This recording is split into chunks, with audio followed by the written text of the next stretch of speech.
আজ সকালে আমাদের জলখাবারে হচ্ছে নরম নরম পরোটা, আর দেখো আলুর একটা তরকারি করেছি। এই আলুর তরকারিগুলো পরোটা দিয়ে খেতে কিন্তু খুব ভালো লাগে। আর মা আমাকে বেলে দিচ্ছে পরোটাগুলো, এবার সব জলখাবার খাওয়া হবে। খেতে দেবো তোমায়? আজকে পরোটা, আর পরোটাগুলো খুব নরম হয়েছে দেখো, একটু অন্যরকম করে করেছি। আর আলুর তরকারিটা শুকনো শুকনো করেছি একদম।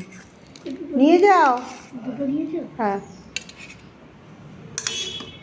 খেয়ে দেখো তো কেমন হলো আলুর তরকারি আর পরোটা। এরম। হ্যাঁ, তরকারিটা একটু রসুন দিয়ে হালকা করে, ভালো লাগছে না? এইরকম শুকনো তরকারি কিন্তু আমি করিনি কিছু পরোটার সঙ্গে খেতে। হ্যাঁ, আর পরোটাগুলো কি নরম হয়েছে দেখো না।